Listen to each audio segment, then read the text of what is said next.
So my name is Sekuru Soro, Soro the poet, Soro the Mashandi. I'm a spoken word artist. So I'm going to do two pieces. Ndicheta netembo ngani mbiri, netembo mbiri. I'm a Shona spoken word artist. So allow me to start. The first poem that I'm going to do. We are all over 18, and we are all over 18, and it depends, right? So the first poem that I'm going to do in Ndodanzeve manje because anenga chitaro panguwa ndi anenga nechimuti anditi. So the first poem that I'm going to do inonzi Ndakanetsekana nayo. Let us say together Ndakanetsekana nayo. Right. So that zvandakaona musuyu zvakandikandisa mapumu pasi. Maka ndiyo kaye kuda kuita nguva ndichida kuipinza. Asi musuwa unoda kuipinza inobva yaramba kupinda.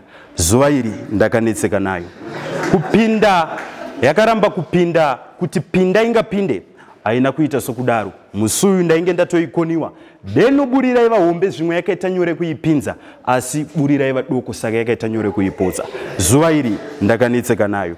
Ndakaita nguva ndichiisa parutivi. Ndakaibata neruoko rorudyi ndokumboichinja ndokuisa kuruboshwe kuti pinda ingapinde. Zuva iri ndakanetsekana nayo. Ndakaisa tumatemberi ndichiti pada ingapinde nyore nyore asi hazvina kuita sekudaro. Ndakazviona kuti kuipinza hakusi nyore, chingaita nyore kuibuditsa. Zuva iri ndakanetsekana nayo.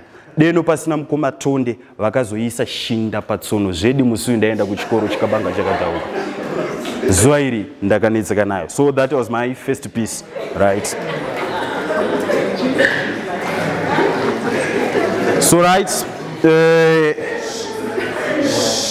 and with the last piece called Skwedera Pajwadzana yanditika. Yeah, all of us we know what you are in love to zetu anvese vari murudo. So the second piece randakuita rinonzi Skwedera Pajwadzana. Zvandange ndatopusaka nemudiwa ndichiti zvimwe uchauya. Chirangano chedu pada chakanganiwa asi pandazokuona uchiuya uri mujinga megomo. Wangu moyo wakadzikana. Chiuya tigare munyasi mebvute remukute tikurukure zvedu tingaumisa sei kumusha wedu. Skwedera Pajwadzana. Skwedera padyo nenaye kuna kuchikakanwe pamoyo. Ndikubvumbamire sekanyana nangu mapapiro. Ndikutaurire zvidokwa zvemoyo wangu. Chisekerera tione sarakadenga ndiona ako meno akachena somukaka. Pedo nechipfuva changu skwedera ndikutsode yako miromo inotapira samareti. Ndichipuruzira rakuvhudzi rakaisvonaka somuswe webhiza. Skwedera Pajwadzana. Vanokudadira usavateerera mudiwa. Shungu dzavo kuti paradzanisa vimba neni ndigovimba newe chimandara. Rudo vaviri chisungo chinoitwa navaviri. Wechitatu akavapo chirangano chinoputsika. Ndati Skwedera Pajwadzana. Kutsvaka ukama rudo idzinde rinomera. Ndinoda kugocherechedza musi rusambo pandichanokubvisira. Kuna namai kuna nanyakubereka ipapo pandichakumbira.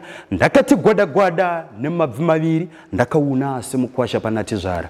Skwedera Pajwadzana. Kutsvaka ukama rega ndidzokorodze. Rudo ibofu. Kutsvaka ukama rudo idzinde rinomera. Kuzvauri duru rasvita yomwanasikana. Chidaudau chemhandara mushava munaku.